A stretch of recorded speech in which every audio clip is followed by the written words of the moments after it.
रिश्ता ऐसा चीज़ है जिसमें हमें कितना तकलीफ बर्दाश्त और बर्दाश्त के कहे हदेपन बर्दाश्त करना पड़ता है। एक लड़की अपने माँ बाप के इज्जत का, मान मर्यादा का बहुत ख्याल रखते हुए ससुराल में चलती है। ससुराल के लोग अगर अच्छे हैं तो गलत बहू को भी, बिगड़े हुए बहू को भी सुधार देते हैं। प्रेम से, अपने प्रेमता से अपनापन देकर बहू को अपना समझते हैं, उसे समझाते हैं, बाहर तक आवाज़ ना जाए ऐसा प्रयास में लगे रहते हैं।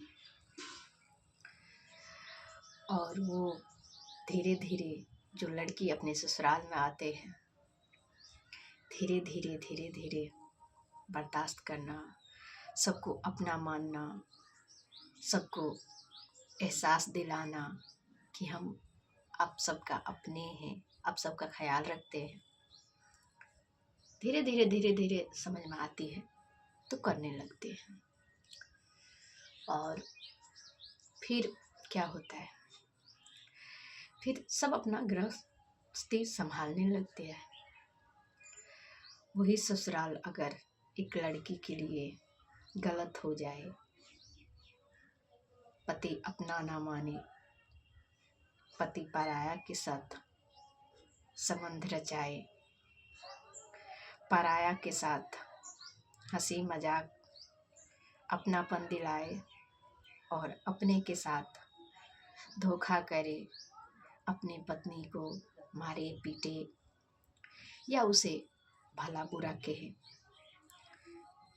तो फिर एक लड़की के लिए ज़िंदगी बर्बाद हो जाता है।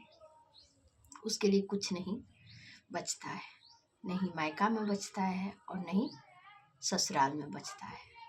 क्योंकि ससुराल में तो उसका कहानी ही ख़त्म होने वाला है। क्योंकि ससुराल में जब कोई किसी को नहीं मानता है, खास करके एक लड़की को बहू नहीं माना जाता है, पत्नी को पत्नी नहीं माना जाता है, तो उसे दुख होता है। और मायका तो छूट जाता है उसी दिन, जिस दिन मांग में सिंदूर देकर पति अपने घर ले आते हैं। माँ बाप का रिश्ता तो उसी दिन टूट जाता है। ये रिश्ता तो एक समझौता है। लोग आते हैं जाते हैं, अपना मन को बहलाते हैं। और माँ बाप तब तक है, भाई तब तक है जब तक एक बहन की, एक बेटी की शादी ना हो जाए। फिर क्या होता है, वो लड़की कितना बर्दाश्त करे, कितना अपने परिवार में सहे।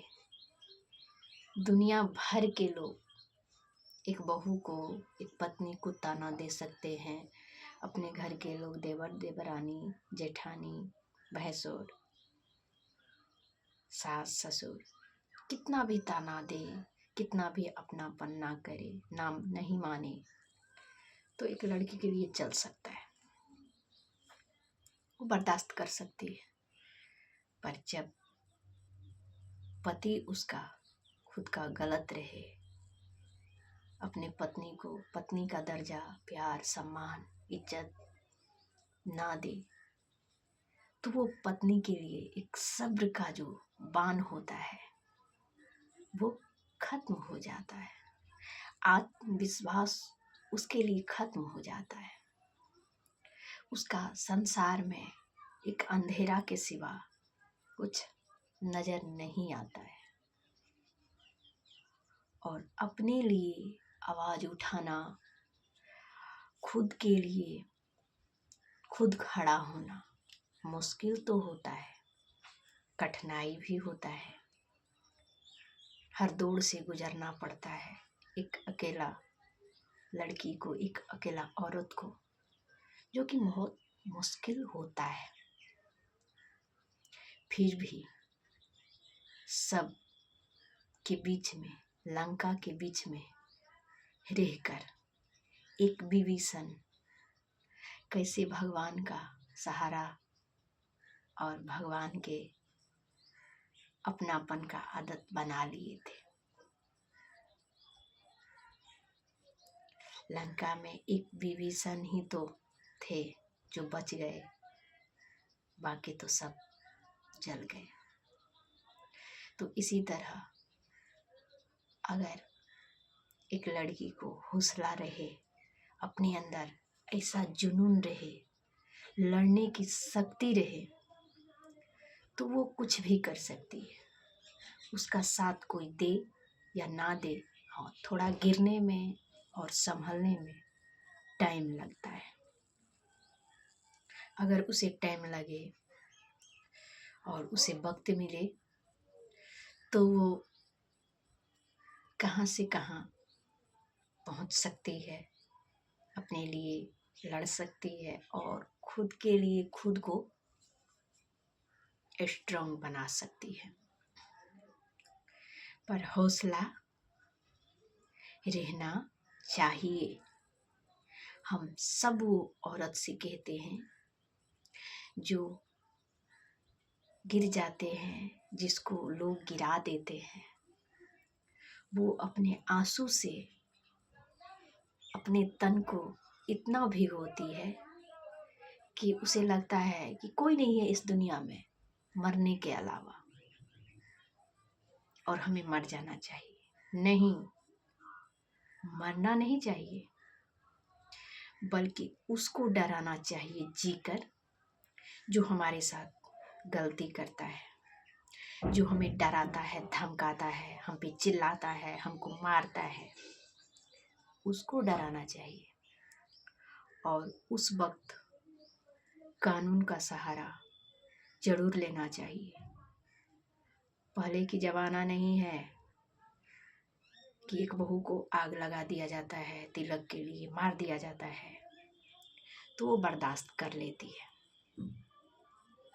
नहीं, अब हमारी सरकार हमारे लिए खड़े होते हैं, हमें सहारा देते हैं और हमें सम्मान देते हैं। खुद का सम्मान करना चाहिए, अपमान नहीं।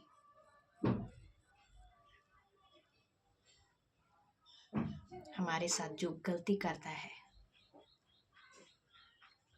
उसका नष्ट करना चाहिए और उसे दिखाना चाहिए कि गलती करने वाला का अंजाम क्या होता है। गलती से झुकना नहीं, खड़े होना है।